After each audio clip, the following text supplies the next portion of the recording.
What is up, Rad Potential YouTube? Welcome to another Radformational video. So, I've already kind of done a video on assembling rotors, but in essence of keeping the timeline of building this engine together, I figured you guys might as well want to see me put these together. Plus, I'm putting them together, so I might as well film it, right?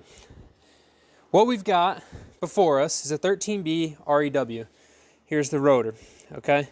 I already assembled the front rotor, so we're working on the rear rotor, okay? And I'm just going to walk you through the whole process and I'll edit out any of the long struggles and tiresome stuff. So, we're looking at the rotor. I got no seals in it. No oil control rings, no apex seals, no corner seals, no side seals for either side. Now, a quick question to ask you. Which side of this rotor is the front? Is it the gear side? Is that the front of the rotor? Or is it the non-gear side? Since this is the rear rotor, the front of it is actually the non-gear side, right? Because the stationary gear rides in the rear iron. So this is the back of the engine. Coming towards you would be the front of the engine. So that's very important. When we're installing the oil control ring seals, your oil control rings that are these, they are directional, and not really the seal that's directional, but the oil control ring spring. Okay?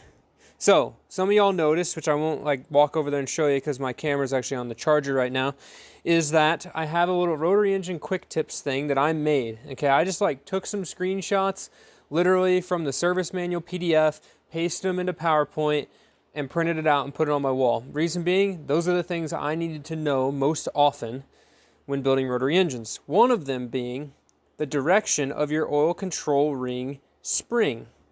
So you can't probably see it very well, but on this oil control ring spring, there is a flat side and a round side.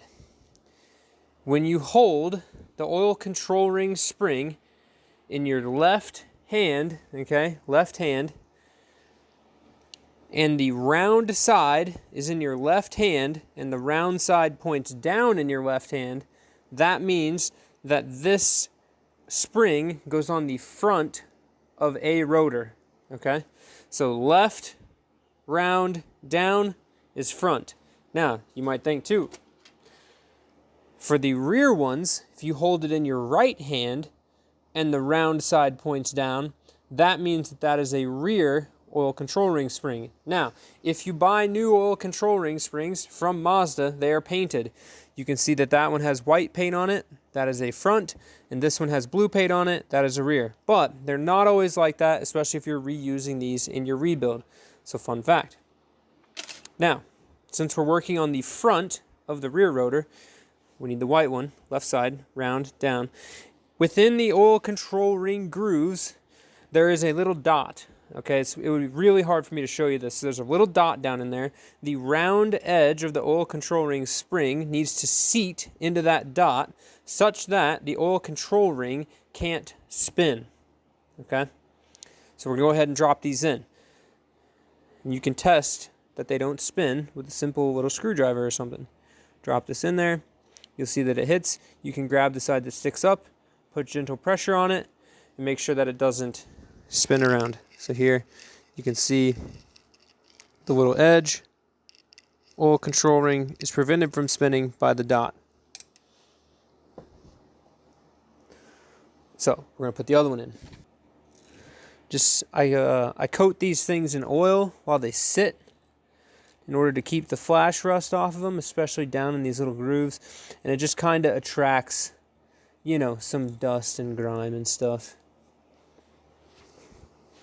So we want to make sure that everything is super spotless. And like I said in the previous video, clean these before you start. And in my case, I should have went over this before I started filming. But I just finished up the front one. It is getting late, and my fire is burning out. Okay. Inside spring back in its groove.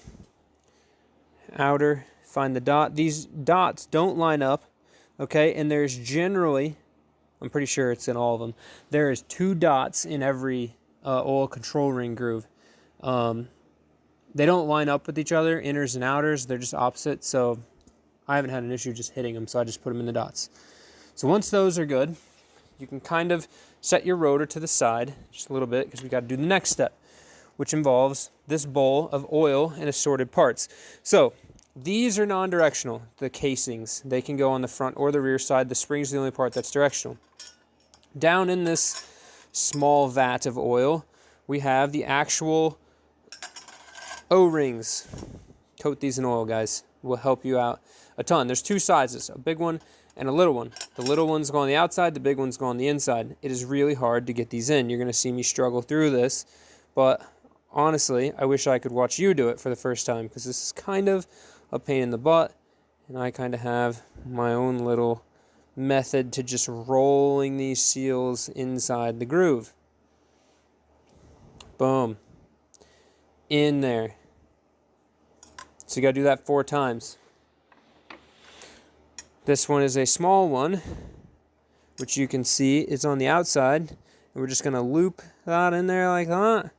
We're going to walk it all the way around. Bloop. Right on. The inners, super easy. The inners are also super easy to push into the rotor. The outers are a real pain in the butt. So we got to do the opposite side.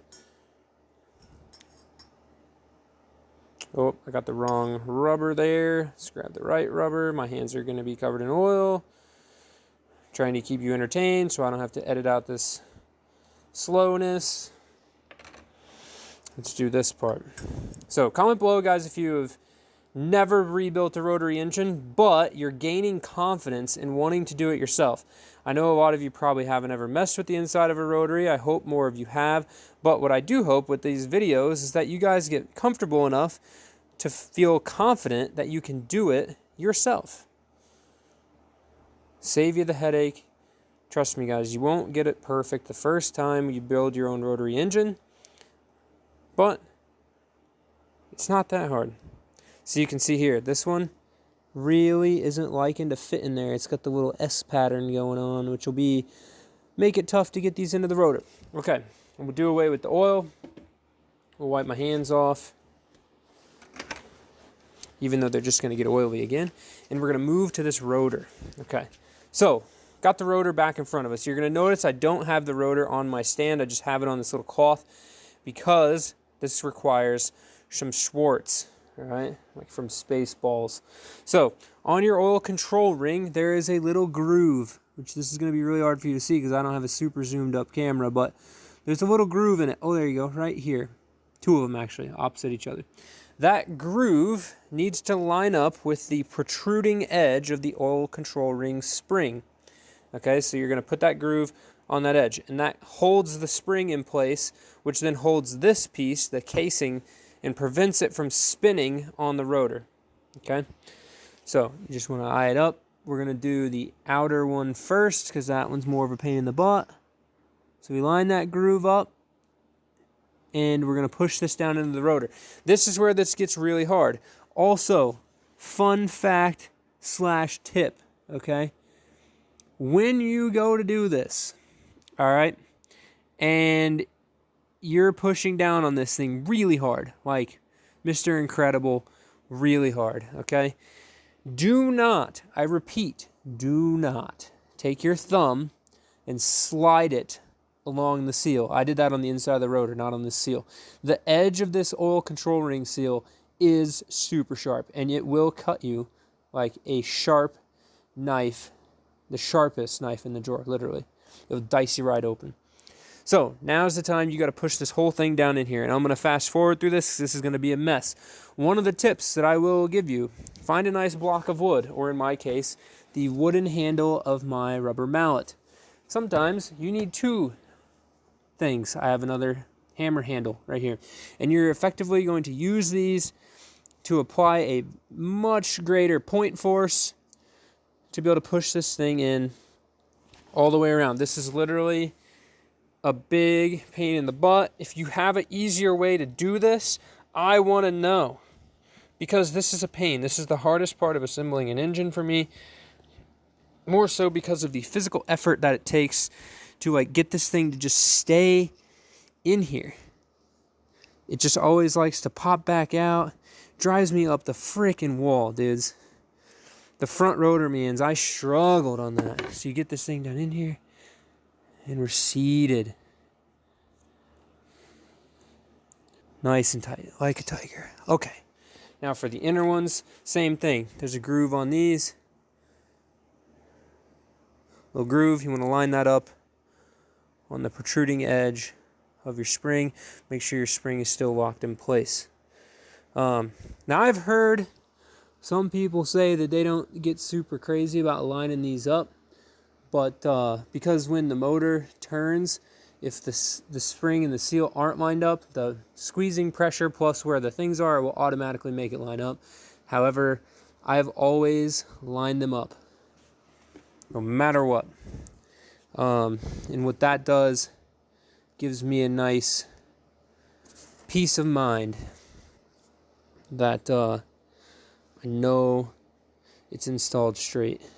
Like I said, the inner ones generally go in 5,000 times easier than the outer ones. Nice and easy.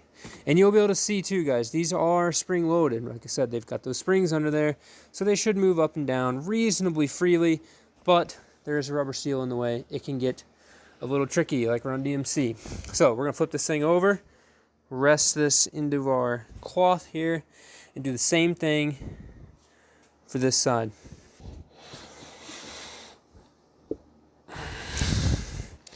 See, guys, as soon as I get the one side in, just the other side just pops right out. Stupid. Remember, guys, you want to keep everything as clean as possible. You might see all these blue rags around. These are actually surgery towels from the local hospital. Whenever they get done with a surgery, any rags that are in the bag that they open to start the surgery, so like they have extras, any of the rags that were in the bag that's open are considered unsterile because the bag was opened within a live surgery operating room, right? And because of that, they can't reuse them. So I've got a hookup, and I just get to use rags. It's fantastic. Best thing ever. Man, this guy's just not one to stay down in there at all. Stay. My dog listens really well when I say that. Look at that. You can't even see it. Did you see it pop up? Just popped back up. It's like these springs are so new and so stiff that it just won't stay in there. So maybe we assemble the other side of this rotor first, and we let this rest on the table, see if it holds itself in there. Oh, damn it. Good. Didn't cut myself. Okay. So we're going to assemble this side first. So, right here, if you remember from the last video, 4, 5, 6. 4, 5, 6 doesn't matter front or rear of the rotor. This is the front of the rear rotor. Got my tray over here, so I'm going to grab all the seals and start putting them in. Do a visual inspection before you go to put these in. I have an old side seal, handy dandy. Always want to recheck, make sure the grooves perfectly good and clear. You never know. You could have had a bug fly in there. Could have had something crazy go down. Aliens, Men in Black kind of stuff while you're building your engine. And they could have got your side seal stuck. You know? So, always want to give it one last go around. Make sure there's nothing in any of this. Hairs, you know, assorted wasps for us down here. Crazy ladybugs. Okay, so now, don't need to oil anymore. I always start with the corner seal springs. So we need corner seal spring number 4. Up, get in the hole. Corner seal spring number 5. And these are all brand new springs, guys. I just always have kept up with, once I numbered them and put them in a place, that's the number that they stay. And they match the corner seal for whenever I clearanced the side seals. It's just easier that way for me to always keep everything numbered. You want to go ahead right now and line those corner seals up with the apex seal groove, something that's really hard for me to show. The solid corners like this, I put the flat machined smooth side down. Put a little dab of grease on the back and get these installed into their rightful spots. Always make sure too, this is the last chance you get to make sure that all of these holes are clean. Make sure that everything springs up and down with little to no resistance. You don't want stuff getting stuck. If it gets stuck, you have to take the time and go back and clean that hole again and make sure that it's all good and ready to go. The other reason to put a little bit of grease on the back of these two guys is so that when they do contact the corner seal spring, it helps keep the spring and the seal lined up, so when we go to put our apex seals in later, that there's nothing blocking that. Okay, side seals. The 4-5 side seal, we're going to drop the spring in, side seal spring. You can see this little thin thing. Wing tips go up. Don't point them down. They can fall under the corner seal.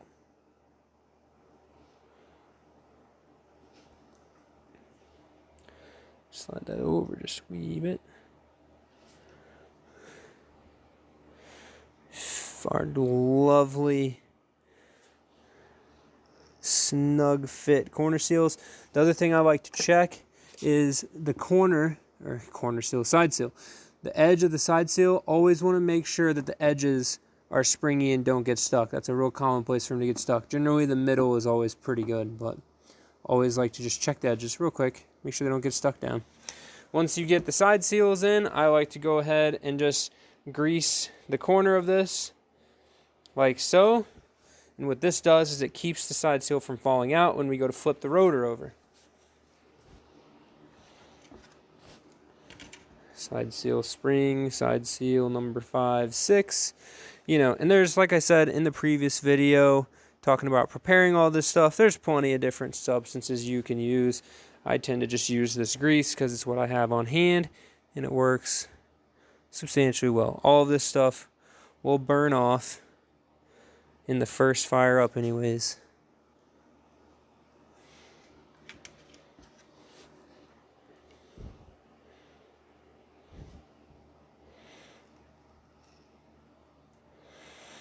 Easy peasy.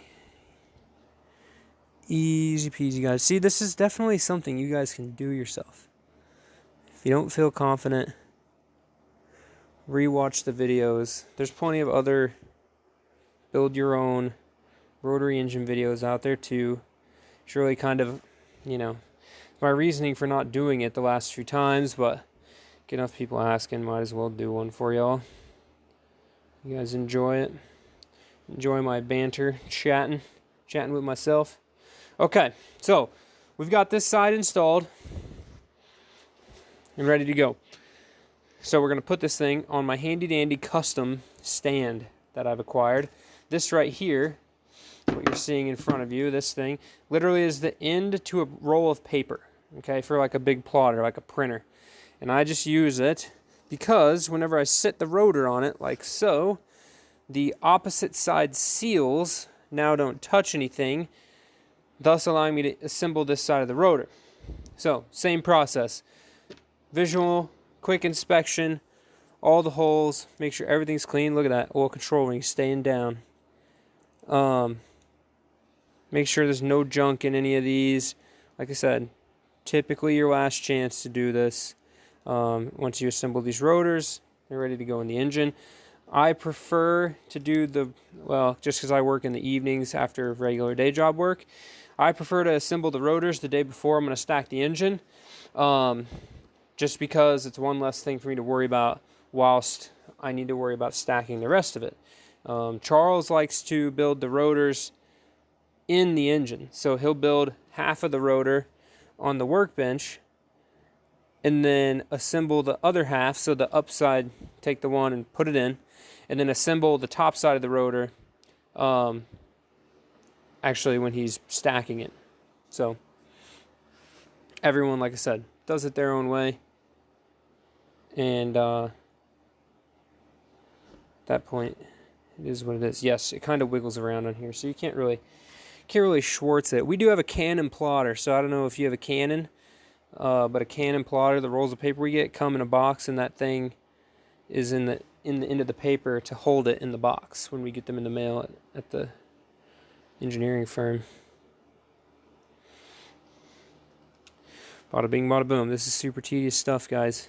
Super tedious. It's so hard that only specific rotary shops can do it.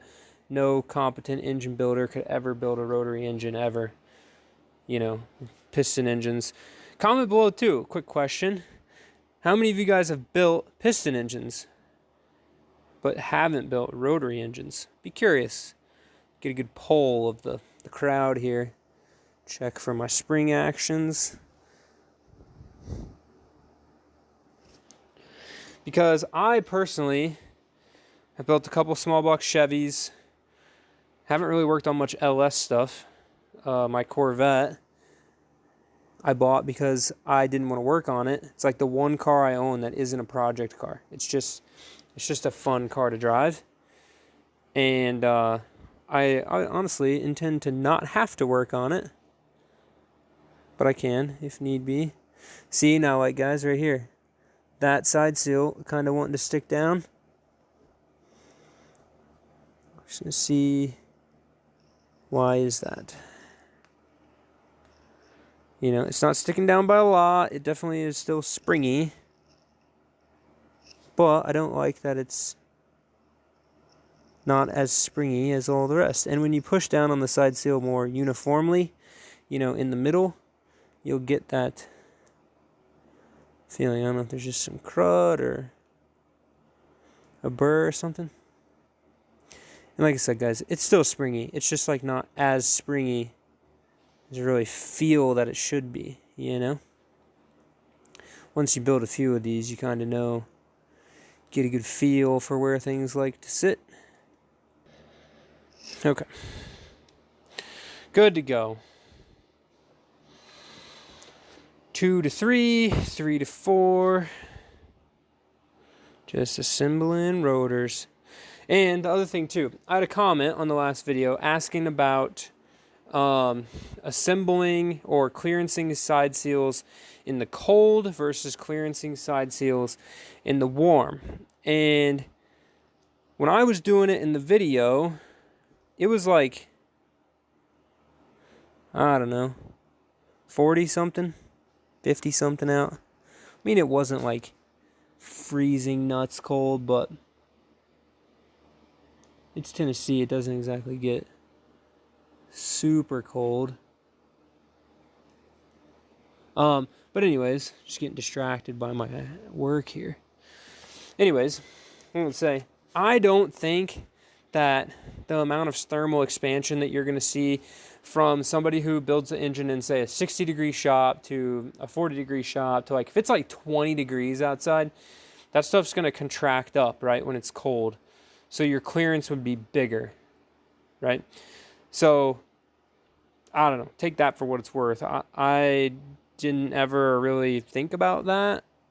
Not that I didn't know that, you know, thermal expansion, this, that, and the other existed, but I really wasn't too worried about it. I mean, I'm not clearancing these to the tightest of tight tolerances. So, you know, there is some wiggle room in there, and that's why the tolerance has a range, you know? Is for situations like that. So guys, it's the last time to check all of that. Okay, so that concludes building the rotor. This one is complete. Done did.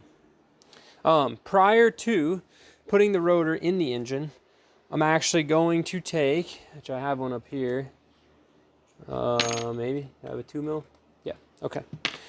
Prior to putting the rotor in the engine, I will take a 2 mil apex seal, which is what these are, just like this, and simply put it in here to make sure that the corner seal and corner seal spring are good and straight. You always want to push in on these, and you can like pull this in, just like that. Do the same over here. Push it in, pull it in. What that does is when you go to, say we're working on this rotor and we're going to slide this apex seal with its springs down into this groove just like that, it'll go in without contacting the corner seals and springs. I usually just wait to do that till the very end. I'm most likely going to take these in the house because it's super cold tonight, and make sure that tomorrow most of the engine stuff's all at room temperature, or at least house temperature, until I get my shop heated up when I go home from work. So that pretty much concludes this video. And like I said at the beginning, I've already made a video about building these rotors and assembling them. I showed Calvin how to do it, and that video's got for sure probably a little bit more detail than this one, but it might be double information. But in the spirit of, like I said, keeping this fluent, you guys know what's going on. I was doing this anyways, might as well film it for you. So for those of you that watched it, thank you guys very much. I hope you learned something. Drop any comments, questions in the comments below, and do my best to answer them. And look forward to, if you just watched this video and it just came out, probably, most likely, 100%, the next video on the channel is going to be the complete assembly video of this. So if you have questions about assembling, drop them in this video so that I can answer them in the next one. Thank you guys very much for watching. Keep it rad. Fortunately, guys, we don't have to go very far today because it's cold outside and the dog's sleeping by the fire. The dog, aka my wood chipper. She likes to make kindling for me. Peace, guys.